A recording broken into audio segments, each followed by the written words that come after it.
Hello, welcome again to Sport Podcast. I'm Nate, joined by my co-host Daniel. Once again, on a quest. Been on a quest for almost a year to prove that we know ball more than the average analyst. Uh, I just kind of improvised. I said analyst to mock somebody. Surely some idiot said something stupid about the Chiefs or uh, called the Patriots fool's gold for the 30th time, or said Drake May's a bum. I don't know. We'll just say idiot to mock Stephen A., Nick Wright, Cam Newton. I think, oh, you know what? I saw, who's the stupid, Ryan Clark called Mahomes underrated. So actually, it's going to be him. So that is the most idiotic nonsense I've ever heard, and the glaze is unbelievable. So, um, yeah, he's quite literally the Well, I wouldn't say opposite of that. He's talked about way too much. That's for sure. But today we got a lot of college football to talk about. A lot of went down, particularly with Notre Dame. Um, we know our college football playoff. We'll make our playoff predictions. Mine are going to be terrible. I guarantee it.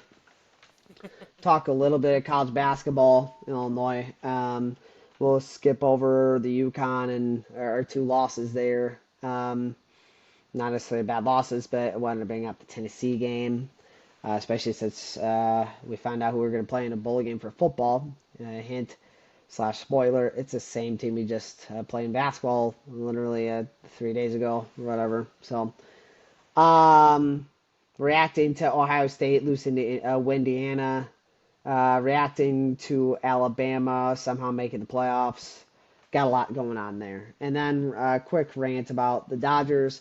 Daniel will go into his stars updates, and I'll give you a hint about the Hawks. They're bums. They're so back to being basement dwellers, poverty Mickey Mouse organization. So it was a fun 15-game run while it lasted. And I will do. We will do Immaculate Grid. We're just gonna keep speed it up a little bit. I think for sake of conversation, we'll just do baseball. Just since I assume we'll be a little bit faster in that regard. Um, and then yeah, I got to be out by like 6:45 tonight. So we're gonna try to make this episode nice and quick. So I will share my screen, and I don't even know if we should really even be that picky about who we're gonna. We can try to be a little picky. We just can't be, going off the walls crazy. And I will pick a random grid. You know what? Alexander Ovechkin just scored 9-12 recently. Let's go with that. And somewhat works out. We pull the Rangers. Columns are Rangers, Dodgers, played third base one game. Rows are Reds, Nationals, 30 stolen bases in a season. Who is the Reds relief pitcher that just left the Rangers? Um, Luke Jackson. that's not who I was thinking of, but hey, we'll go with it. Uh, what? No?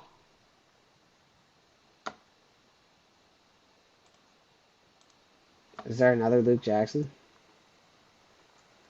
I think it's Luke, isn't it? Maybe he never actually made an appearance for her. The Cubs just signed whoever I'm thinking of. I forgot his name, but Are you talking about Phil Maton yeah, or Maton? Mayton. Um, that's okay. Whatever. We just got to take the L there. Unless you want to redeem That's yourself okay. in a different one, but Rangers Nationals. Do you know one off the Nathaniel top of your head? Lowe. Nathaniel Low. Lowe. Do you want to try to take it a little harder, or you just want to go Nathaniel Low? I mean, he's the first one that comes off the top of my head. It's got a I great mean, name, Pudge. so But I Pudge think would Pudge. be probably number Yeah. one. 30 stolen bases Um, in a season for the Rangers. Ian Kinsler most likely did it. Elvis Andrews most likely did it. Leonis Martin, I would We could go. assume. We could go Leones because I think that'd be a. If I could spell Leones, how about let's just have a normal name? Holy crap, my T. Okay, My let T me get you it. Um, Leonys. I know there's a stupid L in there somewhere. Or not L, Y. Okay. Good poll. Dodgers, Reds, Dodgers, Nationals, Dodgers. We could also probably just jump to third base really quick. I feel like that might be a little quicker. Although I don't know about stolen bases. Um, hmm. I mean, this one's not. Yeah, we're not really thinking too hard about that one, but gotta go Puig for memes. Dodgers, Nationals. Did Doolittle ever play for the Dodgers? I don't think he did. Okay. I gotta figure out how to turn you down. Holy crap. That's okay. Um, uh, Dodgers, Nationals, Dodgers, Nationals.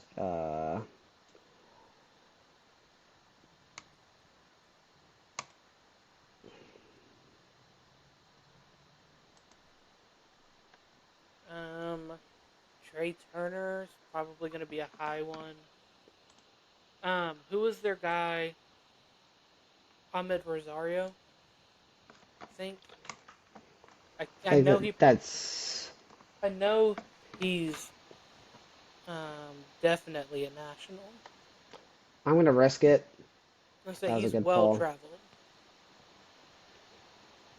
Dodgers 30 Do we stolen think bases. Kike has done it? No. I don't I think mean, he's unfortunately Otani. played enough. Trey Turner. Did Trey Turner ever do it with them? Probably. Well, no, he was only there for a half a season. Okay, never mind then.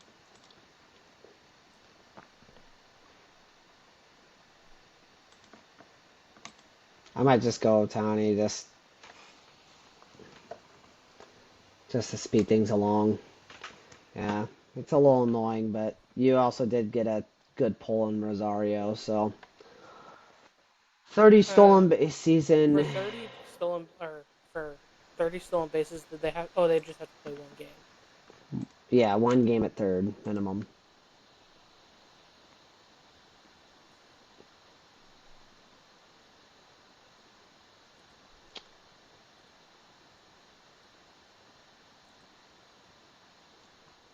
Trying to think if Alfonso Soriano ever played third base once, but he would have had to play third base. I mean, Jose Ramirez is going to be a Oh, probably it one. does not need to be in the same season, by the way. So you only have to play third base once and have a 30 stolen base season just in general. Gotcha.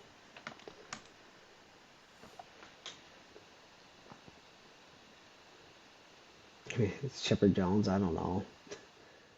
Who Well, are you Jose saying? Ramirez. Yeah, let's just go Jose Ramirez. Easy money. I can't think of anyone else. Nationals third base. Yeah, I'm sorry. We just have to give a shout out. This is gonna be number one. Anthony Um, Rizzo. we had to do it. Um, Reds third Brian. base. I'm gonna Brian Hayes. I'm gonna do this. Haven't shouted out Scott Rowland. That's fair. Brian Hayes would have been a lot lower, but actually maybe not. Maybe not. I don't know because of recency bias. But 205, not a great score, but we are also rushing, so I will take it. And we are going to go to randomized championship. Come on, come on, come on, come on, come on. Oh my gosh! Oh my gosh! Oh my gosh! Oh, Oh, so oh, close. MLB. Are we shocked? Nope. But 225, and let me share so you see. We might do 1935. um, I mean, it's probably safe to say the Yankees made it. I don't know.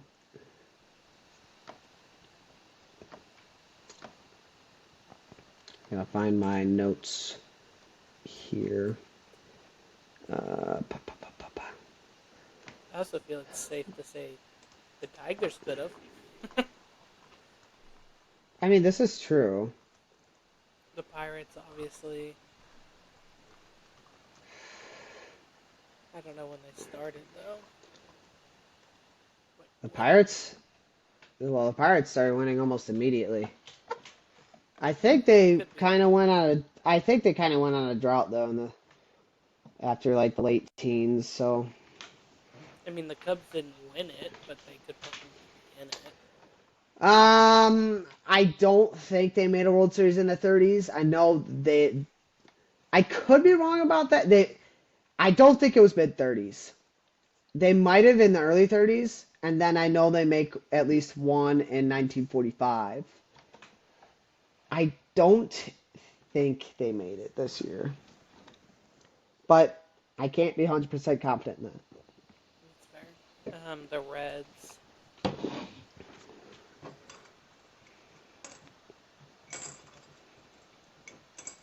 Maybe Brooklyn. Could be Brooklyn. Or isn't Boston the Americans at this point, or have they changed? I think they changed at this point. Because I know they started as the Americans. Um, I mean, the A's could also be a part of this. I'm debating the A's to be honest. Not. Oh wait, it's not the A's. I saw a stat that they were. I'm gonna say they lose. I'm pretty sure they three-peated around this time. I saw a stat there were like teams that all repeated. I'm pretty sure I saw something 1932 to 34 that the A's. Let's go. Hmm. Cardinals. I don't know. I have no idea. It feels like a really crap guess, so I need one more in me. Um, I mean, the only team AL wise I can think of are the Yankees and the Tigers, and I feel like the Yankees are a cheap shot, so I'm gonna go Tigers. Beat Pittsburgh. Actually, let's do the Reds. Let's do the Reds.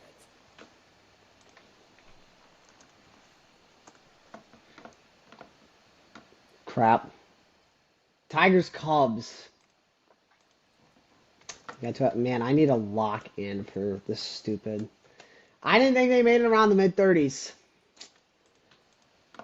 So I totally lied. And I'm doing a really crap job in baseball lately. You're definitely smoking me at this point. That's like my fourth. Yeah, look at this. And, ugh. Okay, I need one more baseball now. Lock in. All right, we gotta do one more. I can't end on an 0 for 3.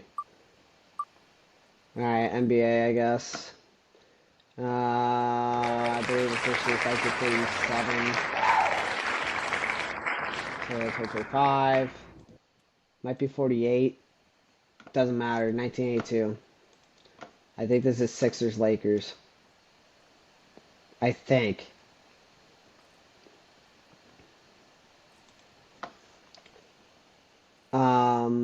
Celtics Rockets, I think, face each other again in 81. It might be Celtics Rockets, but I feel relatively confident that the Lakers and Sixers play each other.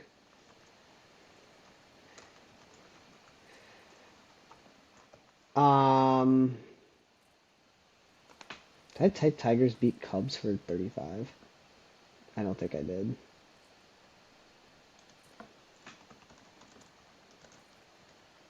Okay. No, I did. I think the Sixers beat the Lakers in 84. I'm pretty sure they play each other a couple times around this time. I'm gonna go Lakers beat Sixers here. I could be wrong. It might be Celtics Rockets. The Celtics Rockets play each other 2 times in the span of like 4 years in this time. I'm pretty sure though that was 81. You know what? I'm gonna take the the difference between it. I'm gonna take the Lakers beating the Celtics because I actually have zero idea what it could be.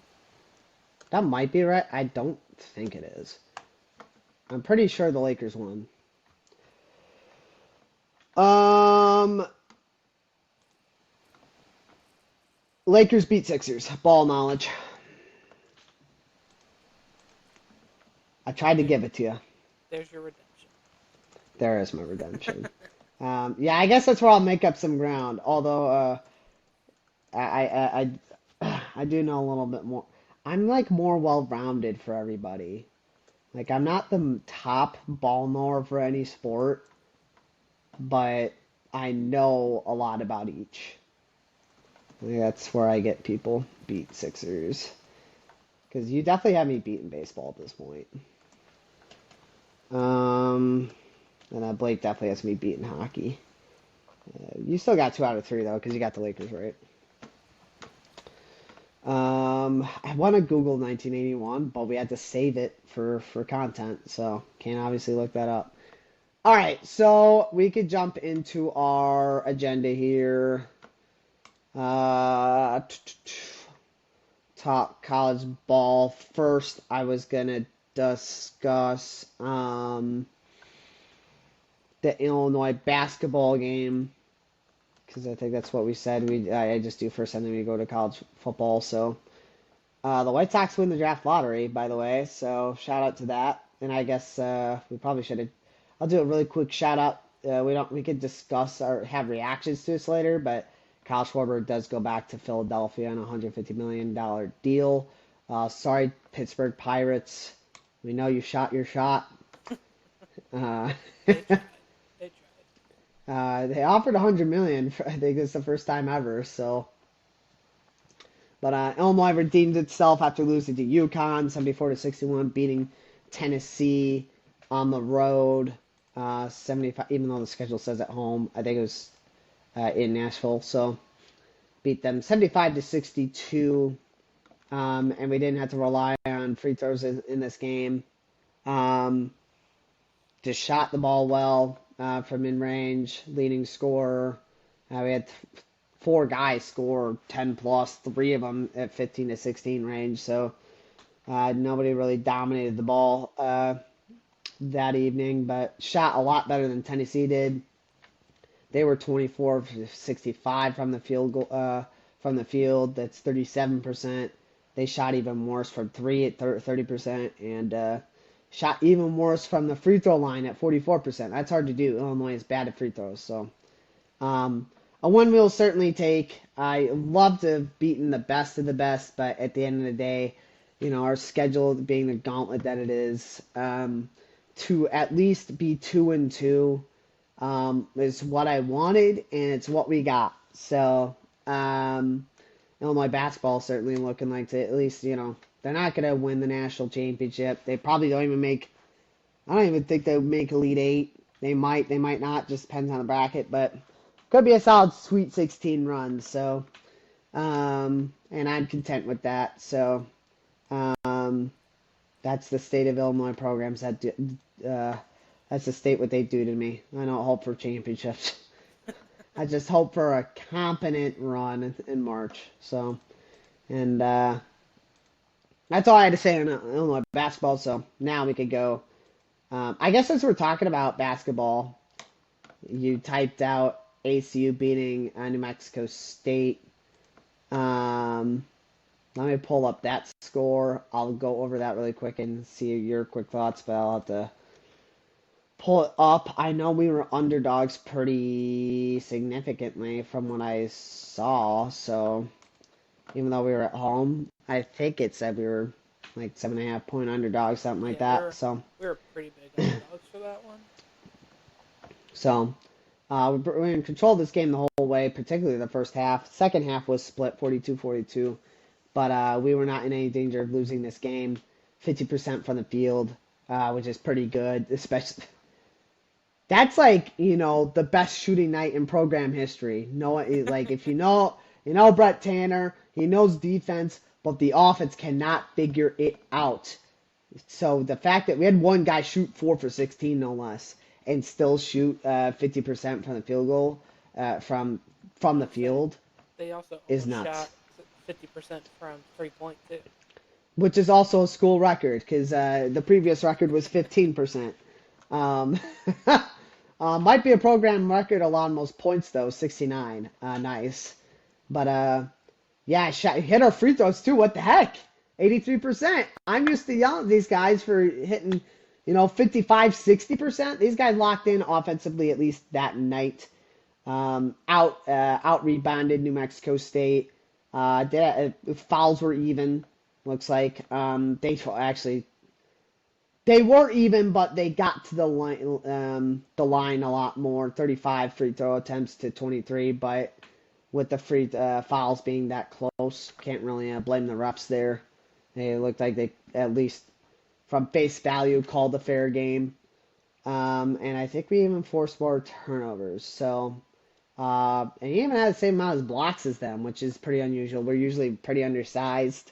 So, um, yeah, good night overall. Leading scorer was on the bench, Newton. I'm not going to try to say your first name. This is a roster I have to get used to, so I have to learn a lot of these names. This is probably the first year I just don't know anybody. So, but what do you have any quick reactions to this game? I mean, 2 game winning streak. We beat Pepperdine the game before, which I mean, they're not great, but and still a big win. New Mexico State, seeing us beat New Mexico State was actually kind of impressive. We have Arizona next, then I just BYU. saw that. We're getting So murdered by Arizona, but we we're have gonna be on national television. not for The Arizona, for BYU, Oh, but we well, get the to people are gonna learn about ACU versus Arizona when we yeah. win 75-56. I'm delusional. Hey, Arizona's the best team in the country right now, so I mean, I think when coming into the year they were top 10, but I didn't think they were that good. But I don't know what their schedule looked like, but they've maintained the top spot for a little bit, so it'll be interesting to see how ACU lines up. I'm probably going to turn it off before halftime, but it'll at least be fun to watch. I definitely will be watching the BYU game though. Once again, probably turning it off at halftime, but True. it'll be nice to see a nationally televised game for ACU, which hasn't happened since March Madness. The last time we played against what? I think it was Kentucky. UCLA. No, Oh, UCLA. Yeah, yeah, I because we didn't think beat we. Texas, Yeah, played UCLA. Yeah. yeah, we did. Yeah, we did. Got a whole week off there though. Don't play to the 16th, which is a week from tonight. So the boys get a little bit of a break. I know the women's team's also killing it too. I think they only had one loss last time I checked. So shout out. The ASU basketball is so back. So okay. Now we're getting into the bulk of what we want to talk about. College football. Actually, I lied. Chiefs suck. Can't win the AFC West. Okay, now we're getting to college football. Um, I'll let you lead the way here. So, Yeah, so we had a big championship weekend. A lot of things were kind of up in the air for the college football playoff, one of them being the ACC championship game in particular, whether the ACC would get an automatic bid or not with their conference championship winner. Virginia had to win in order for that to happen. That did not happen. Duke upset Virginia in overtime. Um, Virginia goes down late in the fourth quarter. I think with like a minute or so left, and ties the game at 20. I think is what. 20. And then Duke in overtime scores on their first possession. Duke then gets an interception, wins the game, wins the ACC. So an 8-5 Duke team won the ACC, which opens the door for, which we'll talk about later, 2 group of 5 teams to make it into the college football playoff as automatic bids because the ACC championship winner is not ranked. So either Duke would have to be higher than the best two group of five teams, which wasn't the case, in order for Duke to make it in automatically. Then that was the nightcap, kind of underwhelming nightcap on ESPN. So we swapped over to the Big Ten, and Indiana wins their first Big Ten championship since I think 1960 something. And 68. yeah, in football, big upset. I would say a big upset. Ohio State all year had been kind of the favorite. Even going into that game, I don't think there was a lot of respect put on Indiana's game. Like, yeah, they beat Oregon, but I feel like everyone forgot about that up until this game. Mm-hmm. Mendoza on the first play of the game took a shot and then bounced back and absolutely he looked good. Uh, I mean, if you watch the game, the stats may not say that, but he looked good against this Ohio State defense, which is probably top two in the nation, with Indiana's probably being number two. Uh, and he looked good and comfortable, even though, I mean, he had some pressure. This defense has, I mean, proven itself all year on how dominant and how much they play. Indiana's defense showed up, which was, I think, surprising to a lot of people. Like, not that they are a Mm-hmm. good defense, but just how physical they could be. And uh, it really threw Julian Sayin off. Jeremiah Smith still had a really good game, but he didn't take over the game like he has in some of the big games in the past, like last year against Oregon, in the college football playoff. Um, I mean, and their whole run to the championship, he showed up against Georgia. I mean, Jeremiah Smith is a beast. You can't take him out of the game. You would love to, but if you can contain him, that gives you a better shot at winning, and that's what Indiana did. So, a very big and impressive win for Indiana. It was a low-scoring game. It was 13-10, but honestly, even though it was a 13-10 game, it was really, really fun to watch and really thrilling to watch. Then the afternoon slate was Georgia, Alabama. Georgia, the train is rolling for Georgia. Um, they won 28-7. Alabama's offense looked in shambles. I will say they are a little bit injured on the offensive side, but I think Georgia's team in general has just been vastly underrated to this point. I think everyone expects Georgia to be good, and then the whole year they don't talk about Georgia, and I think Georgia is playing its best ball right now. Like the past 5 weeks, Georgia has looked dominant. I would say Georgia probably looks like the best team right now because offensively, they're a great team offensively. They've been a great team offensively all year. When the defense wasn't there, they went into Tennessee in a shootout. Tennessee scored 40 points. Then they played Alabama. They lost to Alabama ultimately, but they scored 30 points against Alabama once again. That's when the defense wasn't doing well. And now that the defense is clamped down, they beat Texas 31-10. They beat Georgia Tech, I think it was like 27-10 or something like that, and that's a rivalry game, so that means a lot. And now they beat Alabama in an SEC championship game, one of the best 1-2 teams in the conference, 28-7. So Georgia is rolling, and if I have to play Georgia, I would be scared. I think Georgia, unfortunately, may not want to have as much time off as they do right now, just on how hot they have been and how much they've been rolling. But surprise, they got up by the first round. And then the Big 12 game, the one that honestly I thought was going to be the most fun of the day, BYU against Texas Tech. Texas Tech and BYU in the first half were fairly close. The game going into half, I think, was a 7-point game, and then Texas Tech just showed up in the second half, forced 4 turnovers in the second half for BYU or against BYU, and the game ended up 34-7. So, not really a huge contest there. I also think Tech is a little bit underrated of a team. I think the Big 12 in general is an underrated conference. I will say most of the time they're top heavy, and I think that is still the case here. But I think Texas Tech losing to Arizona State just relit a fire under them, and we're seeing just this defense is crazy. Hmm. Um, I also will say the Arizona State loss was without their starting quarterback, so that changes things. Overall, this Texas Tech team is a good team and a team to watch out for that could also make a run. Uh, they just have a couple of they're going to have a tough first game, unfortunately for them against Oregon, but we'll talk about that later.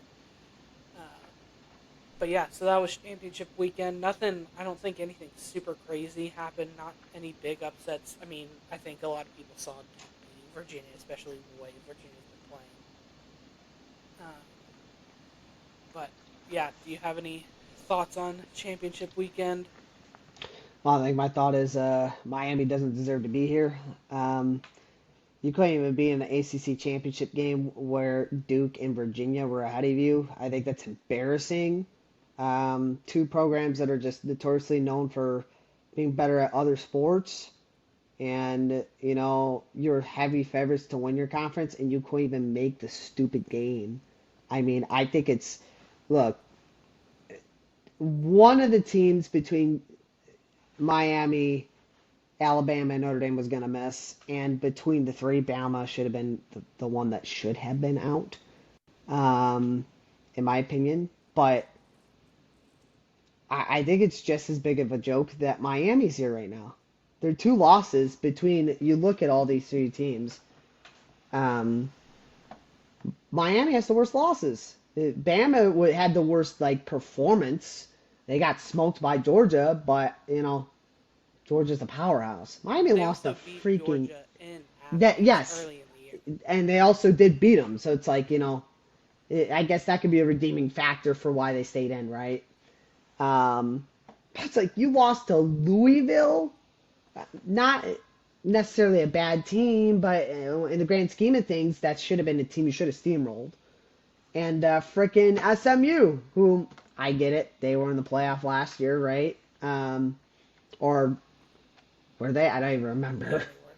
They were. Thank you. Um, those are two teams you should have absolutely plowed through, and the fact that you lost them is just a joke, in my opinion. Um, and look, say what you want about Notre Dame not being in a conference, blah blah blah. Would it have even benefited them? I don't even know because BYU just got kicked out. So for losing in a conference championship game, I just think ultimately there's a lot of biases towards football programs in Miami. I do this for Miami in particular. I think this notion that there are football programs ridiculous. You're the most overrated program of all time. Congratulations, you had 2001. I'm so sick of the meat riding of these guys, and then wow, everyone's shocked when they, lose this game and it gets them out of the playoffs, or they don't even make the conference championship game. I mean, it's just they always find a way to lose, and I think it's in large part their coach is a moron. But um, I don't like any of these three teams I'm talking about. By the way, I just wish all three of them would have missed for memes. But yeah, that's my biggest takeaway. Notre Dame sort of got screwed. Bama should not be here in any respect. And Miami shouldn't be here either, but you had to put somebody in. I think we need to go to an 8 team personally because we're just allowing too many. You have to go to 8 or 25. Top 25. You have to do one or the other because otherwise you're just debating on. At least if you're going to 25, there's no debate about mid teams getting in. There shouldn't be a debate. No matter what, people are going to be mad, but at least at this point, you're talking about teams like Illinois who aren't historically good at football, borderline getting snubbed, you know? You're not talking about Notre Dame getting screwed. You're not talking about Miami getting robbed. Even though they didn't have great years, they're still football programs in their own right, and they're gonna make it every year. Or you go to 8, where this isn't a problem. I just unless a Miami goes on a run, I thought Ohio State was going to be mid last year. I thought Will Howard was garbage. They won the Natty. Miami could shock me. They won't, but they could. So that's my reaction. Screw Miami. Screw Alabama. Sorry to a little bit in Notre Dame, but screw you guys too. Um, I hate everything about it. At least the bottom part of it. It's a mess. Yeah, so let me go ahead and share the bracket that we are looking at for the college football playoff. So Indiana is obviously your 1 seed as the only undefeated team left in college football. Ohio State number 2, Georgia number 3, Tech number 4. I don't think there's any There's no debate between debate. those You top can't four. debate that. I mean, maybe you can debate Georgia Oregon and over. Ohio State You could debate. swapping, You could but debate that and maybe Oregon over Tech, and I don't think there's a case there. So overall, I they feel like got the top five right. Oregon is number 5. Obviously, they're going to play James Madison in Oregon. The games that are happening, I guess on the 19th and 20th, are campus site games. So that means they get a home game. Ole Miss will play at home against Tulane as the 6th seed. A&M will play at home against Miami as the 7th seed, Miami Good. being the 10th seed. And then Oklahoma facing Alabama. Oklahoma the 8th seed. Alabama 9 seeds. So Oklahoma will get the home game. The teams that missed, Notre Dame is number, I guess, technically 11, even though it's not our top 25 ranking. Technically, they're the ones that missed out first. BYU was in the 2nd team out. Texas was the 3rd team out. Vandy was the 4th team out. And that's really all that really matters. So, Nate gave you a little bit of his thoughts. My thought is, I've been thinking about this. I mean, Nate can tell you I was heated on Sunday whenever the bracket came out. There's two discrepancies that I feel like the College Football Playoff Committee really messed up with is Alabama and BYU. So Alabama loses handedly to Georgia. I'm not saying that Alabama should have moved, Alabama should have dropped. I'm not saying any of that. I'm saying Alabama got handed up the ass against against Alabama, and Alabama didn't move.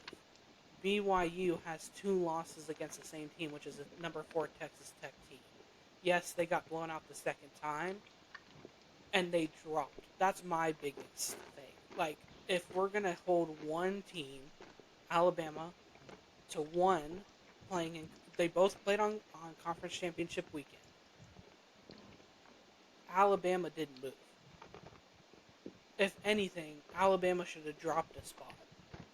If we're going to say BYU dropped a spot for getting beat pretty handedly against Tech, then Alabama also should have dropped a spot, which then brings in. I also think their thought process is flawed on the Notre Dame Miami thing. I was listening to like Preach. why it happened, and I was like, this makes 0 sense, and you're not. I don't think you know what you're talking about. So they never. This is per the head Hunter. I don't even know how to pronounce his last name, Yurchek or whatever it is. Said that Miami and Notre Dame were never compared because they were never right next to each other. But they were always two. There was only one team in between, and now that team dropped below them, then they're compared. Neither of them played conference championship weekend. So if you set Notre Dame above Miami going into conference championship weekend, I don't think you could move Have Notre them Dame jump. at that spot. Yeah. That spot because they didn't do anything to lose that game. Miami didn't participate in the conference championship. If Miami participated in the conference championship, and let's say they were Yeah. playing the number 1 team in the nation at that point and lost really close against it, that's a different story. But neither team played in a conference championship, and I understand the head-to-head. Miami has the head-to-head. But we also always preach that a week 1 team is different than a week 13 team. And that's what's happening with Notre Dame. Yeah, you can say all that you want about their schedule. But if you look at it, I mean, I'm a Longhorn fan, so Sarkisian has been mad all week and leading up to this. And Sarkisian, I feel like, said it best. Miami knew that they had to beat teams of like opponents more than Notre Dame did. If you watch the end of Miami games when the game is completely over, Miami goes down the field to score more so that they have more points as a point differential. Let's use Pitt, for example. There's 40 seconds left on the clock. They throw a fade route from the 40-yard line into the end zone to make their point differential between Pitt more. You can say what you want. The defense has to play. I understand that. But we also have to take those things into account. Like, I think Notre Dame has the best player in football right now. Jeremiah Love is absolutely the best player in football, and in my opinion, should win the Heisman. I understand Mendoza is great. I like Mendoza. Unfortunately, I don't think he has the stats to win the Heisman. I think Jeremiah Love has by far been the greatest player this season in college. I don't know how Miami jumps a Notre Dame team that you had ranked above them when neither team plays. Also, if we're gonna, I'm gonna throw once again. I'm a Longhorn fan, so I'm gonna throw Texas into this mix. All I've been hearing all week or all past couple weeks is, well, Texas has 3 losses, one of them being Florida. I understand Texas lost Florida. The point isn't that Texas didn't lose to Florida. The point is if Texas didn't schedule Ohio State week 1 and lose to Ohio State and it's 10-2 right now, is Texas in the playoff? The answer 100%. is yes. 100%. So, like, they want to talk about, like, out of conference game meaning something. That game doesn't mean anything then, because Texas got left out because of one thing, and that them having 3 losses. Texas had, I think, a top 10 strength of schedule. They had one of the hardest schedules in the SEC, behind Bama, who had a gauntlet, and Oklahoma, who also had a gauntlet. And so, and their 2 losses, or 2 of their 3 losses, are against the number 2 team, who went undefeated until the conference championship game and was the number 1 seed. They lost by 7 to Ohio State in Ohio State. And yeah, they lost handedly to Georgia, but so did Bama. Bama has 3 losses. I understand Bama played in the conference championship game, and so I don't mind them staying there, but we also have to take into consideration, yeah, Texas has 3 losses, but who are their losses to? They're better losses than Miami. Easily. They're better losses than Notre Dame. Yes, Notre Dame lost to A&M. Texas beat Notre Dame. That's a common opponent right there. A&M came to Notre Dame and lost to A&M. A&M came to Texas in a rivalry game, last game of the year for the regular season, and beat A&M. And knocked them out of the conference championship. So, we have all of this criteria, but it's like we don't follow the criteria. It applies for one team, and it applies for one college, but it doesn't apply for the same one over here. And so, I don't mind group of 5 teams making it. I don't think they have a shot, but I also feel like there should be a criteria for them making it. So, because there was an ACC championship, we didn't talk about this, there's 2 group of 5 teams. Tulane being one of them, James Madison being the other. I don't mind either of them being in it. I also think there needs to be a criteria.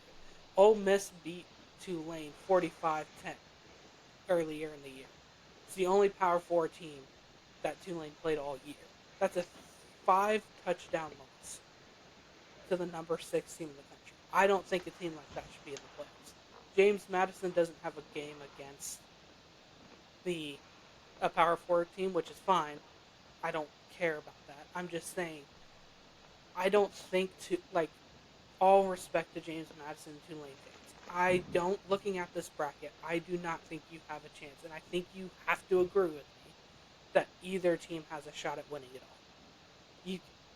Cool. James Madison upsets Oregon. There's no way they're upsetting Texas Tech. Okay, cool. No shot. James Madison upsets Texas Tech. There's no way that they're upsetting Indiana, Ohio, or not Ohio, Oklahoma Alabama or or Oklahoma. Alabama. There's no way.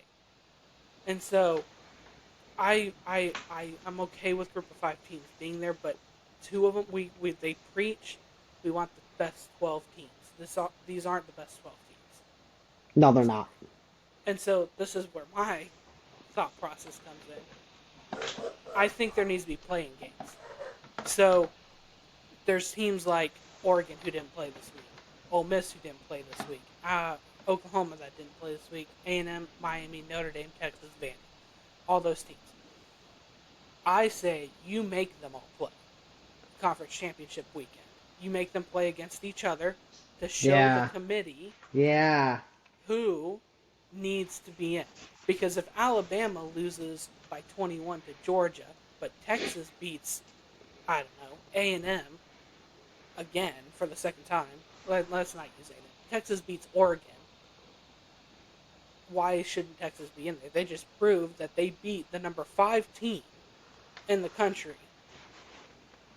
and you're telling me they shouldn't be in. So I think there should be some sort of thing, like a playing game of like, this is a last shot. You're not playing this. You're not in a conference championship this weekend, because I hate this. You lose the conference championship, that means you don't drop out of the bracket. I understand. I fully understand participating in the conference championship. I want that to still be something that happens. I still want that to have meaning in college football. And I hate the fact that a team that didn't play can't move up because a team that played lost. And so I feel like this would solve some of that issue of, no, these other 8 teams did play, and these were the results. And they played each other, which means those are high-profile games too, because you're not playing. I mean, Vandy wanted to play Miami. Vandy tried, and someone in the end, I think the player safety people for the NCAA said that wasn't able to happen. And so Vandy wanted to make a case for himself. I don't understand. I feel like that should be a thing, just overall. Like, you let the teams go compete. Like, if you're top 2 in your conference, you get to go compete. You get to go play for a conference championship. And the ones that aren't participating, that are in the top 12 or top 15, top 16, whatever we decide, that actually have a shot at making it, you have to go play somewhere else. And like, once again, I'm not saying that Oregon plays and they lose and they're knocked out of the college football playoff. No, if it's a close game and they lose a close game, that doesn't mean they're knocked out. That just means they drop a little bit, or they don't drop at all. I just feel like it's just a flawed system. They keep talking about, oh, we want to make it 16. I'm like, well, we'll just run into the issue again. That's why you need to go top 25 if you're going to expand. I feel you might like as well. If we want the top 12 teams, once again, I'm fine with a group of 5 team. We need a criteria. So whether the group of 5 team has to meet, you have to be within the top 20. If you're in the top 20, we'll include you. You get that automatic bid. If you're not, that automatic bid is gone. We're moving in. At this point, it would have been Notre Dame. So Notre Dame makes it instead of a James Madison or a Tulane, because they didn't meet the criteria that was supposed to be met for them to make it into college football. I think the biggest team that has the biggest gripe out of all of this is BYU. That's my personal opinion, because Alabama didn't move. BYU moved. I'm not saying that BYU would have made it in over Notre Dame, but we're just holding 2 different teams to do 2 different criteria, and I don't think that's appropriate. I agree. Well, I mean, it goes back to what I said. I called it SEC bias. I meant to say it's program bias. I just think it's completely absurd that you hold Bama at a certain standard just because of who they are. Same thing with Miami. I am genuinely convinced that part of these decisions is not necessarily because of their stupid schedule. It's just because of their prestige. I guarantee that's what happened to BYU. No one, the only way they would have been taken seriously is if they beaten Tech. No one in the modern day and age, this committee was not taking them seriously when they lost that game. They were automatically screwed. And I know, granted, again, Notre Dame didn't make it. I do understand that. It does not make sense that Alabama's here. If you're gonna do Well, this whole, sorry, go ahead. no, even with the I I'm gonna tack on to your BYU being underrated because BYU was 11, not 11, was undefeated up until the BYU loss and didn't crack the top 15 Yeah, until like week 7 or 8. And so I feel like that's disrespect to them because you're undefeated. You're the lowest ranked undefeated team. It's not in the like they Big didn't play 12. anyone. Yeah, They played Arizona State when Arizona State was ranked. They played Utah and Utah finished the season I think 17th. So like there's these teams that they played that were still in the top 25 and they got no respect for winning it. And it's yeah. just there's this thought that the Big 12 isn't good. And I don't think that's right either. The Big 12 is definitely good. Now, I do think ultimately, I sort of get it. The college football is run by two conferences at this point in terms of serious national championship contenders. Whoever's going to win it, it's going to be a Big Ten team or it's going to be an SEC team. I don't want to doubt Texas Tech can't do it. I just think ultimately, that's just kind of what the NIL set up. Uh, that's how it set things up. I think it's just set up the two. They were already kind of the bigger conferences. You could debate Big Ten with others, but I mean they're just set up for success because of the NIL now, and it's just kind of killing off these other conferences and just kind of weakening them. And I think that's just in turn how it's affected teams making the playoff. I mean, I just think if BYU's in the Big Ten, they're not running into this problem. They're in the Big 12, and it's just, the Big 12 losing Texas and Oklahoma killed them. I think it did. I think teams need to respect that conference more. What did we? I don't mean to bring this up to you last year. What did Arizona State do last year? No one took them seriously, and they came very, very close to upsetting a team Yeah, they, in theory, had no business being in. yeah, I think people need to take the Big 12 more seriously.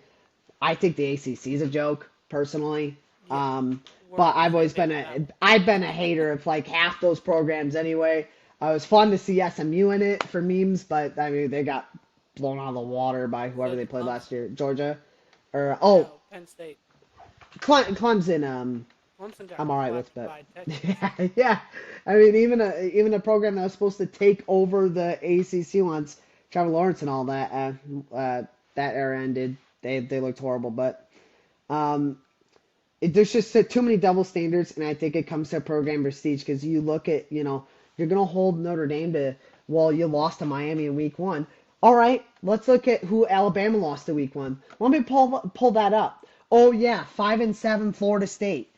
I'm sorry. What are Well, we doing? also, who did 5-7 Florida State lose to? Florida. Freaking Who beat Florida. Texas? Florida. So what you're saying is the Florida loss is worse than the Florida State loss when Florida beat Florida State? No shot. Yeah, it doesn't make sense. It doesn't make sense at all. I think I think the two biggest embarrassing things that they screwed BYU and Alabama being here is an embarrassment. I hate Miami being here more, but it's more understandable. Like ultimately you did beat Notre Dame, but they're all over the place. So I think you either need to cut 14 off, just say 12 is too much. You should have started with 8. I don't know why you just jumped into 12. That did not make sense to me. You could have had a clearer path. This could have been a lot cleaner if you only did 8, in my opinion. You made things a lot murkier jumping to an awkward number in 12. At least without a play-in, as you've mentioned. I think if you jumped into the system with a play-in, I think this system's fine. But it's a disaster, and it's gotten me thinking to the point. It's like, man, BCS, was it really that bad? Like, Yeah. yeah, I mean, you're third in the country with one loss, you get screwed. So be it. It sucks, but it, they were generally getting it right back in the day, at least in my opinion. Um, and especially with how competitive the top 10 has been the last couple years. there was less room for error to have the BCS system at this point. So it just got me thinking, like, is this playoff thing even worth it anymore? It is all over the place. Yeah, I The mean, with committee the cannot decide what yeah, their criteria is and I what they think believe. I It's think there stupid. yeah, I think there needs to be a both and element to it. I think there needs to be a BCS Yeah. or computer generated aspect to it, like we did with the BCS, and I think there also needs to be a human Yeah. part of Absolutely. it. Like, hey, these are the numbers. Like every single number, other than the head-to-head loss, was in Notre Dame's favor. Granted, it wasn't by much, but they still had the head-to-head win in all of those numbers computer-wise. But that's not what's looked at. A lot of people don't care about that. They care about what Hmm. the head-to-head matchup was. And if you look at the numbers, I think it looks different. Like I think personally, Ole Miss is over Oregon if um, if we use these numbers because Ole Miss, their best win is Oklahoma. Their only loss is to Georgia.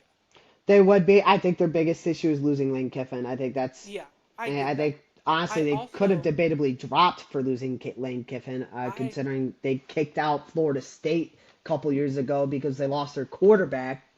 I That's think another kind of double standard that they did. Albeit I do recognize this Ole Miss team uh, is a lot more talented this time around. Sorry, just wanted to get that out there. But no. I also think I agree. I also think that with the Ole Miss team, the only guy that's not returning from that staff to coach in the playoffs is Kiffin himself. is Kiffin right? Kiffin doesn't play call. Weiss Jr. is coming back and calling the offense, which is his offense. I mean, Lane Kiffin had like thoughts and inputs on He's at the play caller though. what what Okay, what that's fair. what was called, but Weiss Jr. was the play caller, and I mean the defensive coordinator is now the head coach is still there, and all of the offensive assistants that were with Kiffin and Weiss Jr. at Ole Miss that left with Kiffin are coming back. That this was like yesterday, I think, are coming back to help coach Ole Miss during this college football playoff, and then they'll go back to LSU whenever it's done. And so like I mean, Ole Miss is really just missing Kiffin, but Kiffin wishes the face. Kiffin didn't call plays. Kiffin used to call plays. I mean, I'm not taking away the dude is an offensive wizard. I think he's one of the greatest offensive minds in college football right now. But he's not the one that called the plays every single day. It may be his playbook. He's just not calling the plays.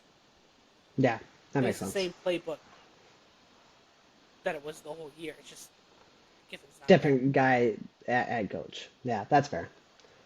Um, yeah, ultimately, I think the college football committee, they're a joke. Um, you're just all over the place. I mean, you got the top five, right? Congratulations. Um, there's just something that needs to be fixed this offseason. I think I don't know what else to do. I'd say first of all, force Notre Dame to join a conference. At least get that cleaned up out of the way. Like, I mean, you avoid all that nonsense. If it's stupid, but Notre Dame's in if they're in a conference. Period. I I mean, mean, I think aren't they're they in in the the ACC for ACC other sports. every other sport? They are, That's crazy. but that won't be for long because the ACC social media team made fun of them in several posts, and Notre Dame AD, a couple other guys came out saying their reputation with them has been permanently damaged beyond repair. I would not be shocked if we That's sad. saw them leave for every other sport, and I hate Notre Dame. I think they should do that. I mean, if Miami did that, yeah, sure, you get that. You beat them. You get to do that. When an entire conference is doing that. Not like other teams, like the conference itself is making fun of a team. You're supposed to be the one that's holding everybody together. And you're already a conference that's kind of a train wreck. I said the Like most mid conference in college football. at the beginning of the year, Florida State is supposed to be this powerhouse. Miami's supposed to be a powerhouse, and I know Miami's in the playoffs, but They might win a game. I don't think they I do. doubt. I doubt they beat A&M. They Yeah, might. They're probably not beating. not. They're getting curb stomped by Ohio State, They're not and beating A&M at Caulfield. no one. Um, if Miami does pull that off, you'll see me rooting for Ohio State for the first time in my life. I am so ticked off about Miami being here. Yeah, if It's they actually play, yeah, if unbelievable. they play Ohio State, there's a shot. I hope Ohio State claps them. So you'll never hear that again. Probably not true, but very very very rare that you hear me say that. So um, yeah, the playoffs a mess, but it is what it is. So did we want to just make predictions based off the Um, bracket now, or you want to yeah, save sure. it? Let me share it real quick, and we'll make a quick prediction. Might as well just go round by round. Um, Bama. I'll just do Bama versus Oklahoma. We got like 10 minutes, so we can like don't need to go super in depth with it, but we could just make our picks. So then we could This one, rotate. So I'll start with this one, Oklahoma, mostly because I hate Alabama's here. Oklahoma's offense has not looked good, and I think the only reason Oklahoma won the first time was because of defensive um, turnovers that they created. Yeah, I'm gonna go yeah. You're actually using logic. I'm using my emotions. We'll see how it pans out. I hope and pray Oklahoma wins and then gets curb stomped in the next round because I also don't like Oklahoma, but um, I also am a Longhorn fan, so yeah. I totally see Oh, the Oklahoma has the offensive talent. It's inconsistent, and that's their biggest problem. I would say they haven't showed up Um, since Texas they've, beat. yeah, they've kind of looked lost since that loss. So, but so is Bama. Yeah, And I'm sure getting curb stomped by Georgia is not the biggest confidence booster, but who knows? Maybe getting meat written by the committee will boost their confidence up because they know they have them in their back pocket. Ridiculous.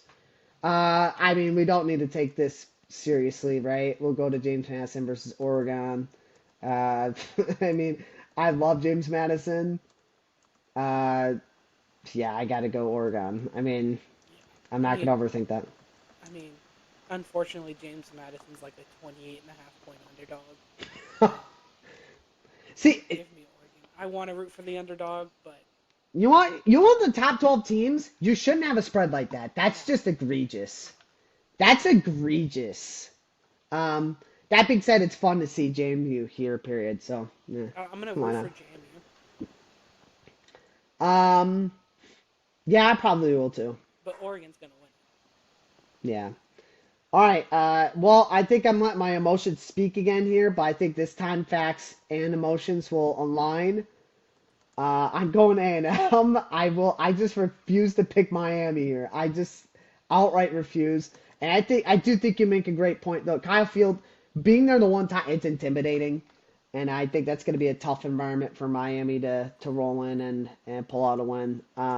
Especially since their two losses are freaking Louisville and SMU. Yeah, So yeah. I mean, I think ESPN or whoever schedules the game did a disservice to this game. This should have been a night game at Kyle Field. Even though it's not a night game, Kyle Field is absolutely electric. Um, A&M has one of the best defenses this year. I think they're top 10. And they have a pretty solid offense. And I don't know anything about Miami, but if you lost to Louisville and SMU lost to Cal, I'm taking A&M. yeah, That's I crazy to think think. Crazy to think. Once again, as a Longhorn fan, but I take A&M. that is fair. Yeah, I think we're gonna go the same thing here. Ole Yep, Miss, Tulane. yep. I mean, I think in theory, too. I know they played early in the. I mean, I don't know. Yeah, they're just gonna get curb stomped again. Um, I do like Pat Summerfield. He'll be the new head coach at Florida. I just don't think he, unfortunately, has the talent Yeah, to keep up. I think Retzloff's a good quarterback. I just don't think, unfortunately, they have enough talent to keep up with Ole Miss. okay, since we're split here, I mean, I'll just I'll just do it this way. We won't be split after this. I've got Yeah, true. Indiana. Doesn't matter. We'll just do that. I'll also do Indiana. Um, I mean, if Indiana goes in and beats Ohio State, I just don't think they should be scared of anybody right now. No. Mendoza's played like the best quarterback this year. Maybe not best individual overall player, but I mean, he's been electric. So, um, let me say, hang on. I gotta type this right. Nate, Indiana, Daniel, Indiana. So we got Indiana, Final Four. This is gonna be a tough one. Yeah. Texas Tech versus Oregon. Texas. I mean, I really liked what I saw out of Tech in terms of adjustments there. I think they played a great BYU team. Oregon, they have a tendency to kind of. I'm gonna go Tech. I feel like Oregon should win this, but I mean, I liked what I saw the coaching staff in the second half of that championship game from Tech. I think they got a really talented roster. Um, I think they get it done. Yeah, for me, I just struggle with Oregon because their best win is USC. Granted, their only loss is Indiana, but I mean Texas Tech beating a team twice is hard. I mean, Alabama couldn't do it against Georgia, and so beating a team a second time is always the hardest. I mean, every Tech game I watch, I'm super impressed by that defense. That defense is really good. If they get, I mean, their offense is also pretty solid. I just don't think, unfortunately, they have much of a run game. I could be wrong once again. I have not watched a lot of Tech. So Tech fans, you can come and roast me if you want. Hmm. But I think offensively, I don't know as much about them. All I hear about is how great their defense is, and I think it holds. I'm going to take Tech here too. Love it. I mean, let's be honest here. Ohio State. Uh, I think we're both. I don't want to disrespect A&M here, No, that Ohio but State's D is just if it's going to come. A&M, Ohio State's defense overwhelmed Arch week one and just completely broke them. I know we talk about how the first game of the year is completely different than the end of the season. I think you could somewhat argue that at least the Ohio State's defense has not changed. No, So I'm gonna go not at all. OSU. Daniel also going OSU. Um, Ole Miss Georgia. I'm gonna go Georgia here. Yeah, I mean this is So also another one of those second matchups, which is the hardest. But Georgia's rolling, so I don't think that stops here. so we did not have a single. We have one, two, three, four. I feel like that's a kind of a dangerous game to play. Um, but I just like the way how it's set up for the top four. I think all year it's been those top four. I think, like I said, Oregon's really the only team that, in my opinion, really stands a chance at sneaking into the final four of all those lower seeds. But we'll see. We got like 2 minutes, so we'll just pause it there. How about that? We could do our final four next week.